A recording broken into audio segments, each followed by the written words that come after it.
Well, sales of e-bikes have skyrocketed over the past few years here in the Golden State. And as people swap their car keys for electric bikes, you may notice we're seeing more and more crashes involving them. In today's Rules of the Road, we're talking all things e-bike safety with the California Highway Patrol. We have Officer Esteban Hernandez here. He's joining us live in studio. Thank you so much for joining us today. So e-bikes growing in popularity here in California. So what do you think is behind this trend? Yeah, so for the year of 2024, San Diego County recorded 82 e-bike traffic collisions, resulting in about 78 injuries. Now, a lot of those collisions involved excessive speed, failing to yield to other vehicles, and riding the wrong way. Okay, so, this is a timely conversation for me because I just got my first e-bike. So what are some mistakes that we're seeing out there on the road? Well, the biggest mistake is e-bikes and bicycles in general are required to obey all rules of the road, just like a motor vehicle. So that means that you have to ride in the same direction, stop at red lights, and stop for stop signs. Intersection crashes tend to be the most common.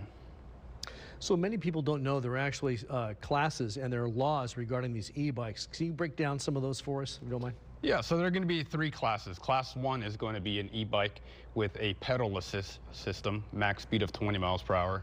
Class 2 will be an e-bike with a throttle assist, 20 miles per hour. And Class 3 is going to be a pedal assist with a max speed of 28 miles per hour. And actually, for Class 3, you need to be 16 or older to ride that. And all bicycles, if you're under 18, require a helmet. So, yeah, helmet, of course, very serious. We hear that e-bikes can actually become electric motorcycles if you remove the pedals. So what do we need to know about that? And are you actually seeing people doing that? Oh, yes, absolutely. So certain modifications no longer classify that as a bicycle. For example, if you remove those pedals, well, what does a bicycle have? It needs pedals.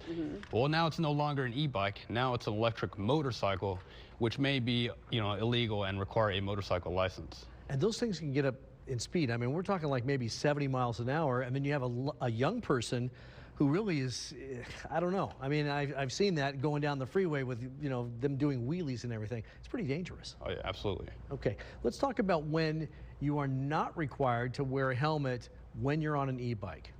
So it's actually going to be, if you're going to be over 18, you're not required to wear a helmet unless it's a Class 3 e-bike. Then everybody needs to wear a helmet for those. Yeah, but good rule of thumb, just always wear a helmet, get a good one, do your research.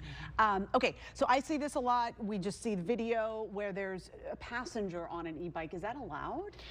It is allowed. Now, again, if they are under 18, that passenger is required to wear a helmet also. Okay, I did not know that. I thought maybe that wasn't a thing. But see, there it is, right there. Okay. There you go. Okay. All right, so are there any special requirements for drivers who are on the roads with e-bikes? And what are the laws, I guess, for sharing the road with e-bikes? So now, e-bikes are becoming more and more common. So what that means is you, as a driver, well, you need to look out for those e-bikes now. So be careful when taking turns and entering roadways, especially around school zones.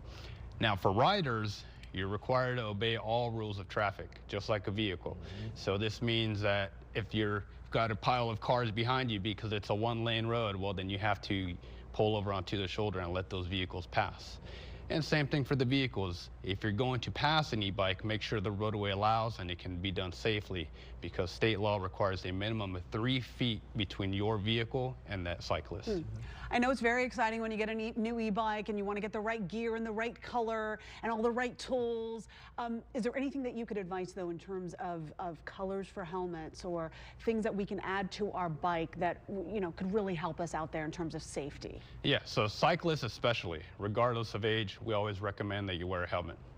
Also, if you're going to ride, make sure you ride in the same direction as traffic and avoid riding in and out of lanes, because you're going to confuse other drivers on the road. Lastly, if you're going to ride at night, make sure you wear something reflective and ensure that your bicycle is mounted with the front and rear light and reflectors. Anything that we missed before we let you go? No. Pretty much covered it all, huh? You just got to really be careful because, they can kind of sneak up in that sort of that blind spot zone, and you may turn, like you said, and you may actually end up hitting them, unfortunately. Right. I got a little rear view mirror that I just attached to it. So now that's very helpful. So it's something you can. They're going to be more common, so just expect to see them out there more. All right, Officer Hernandez, thank you so much. We always appreciate your time.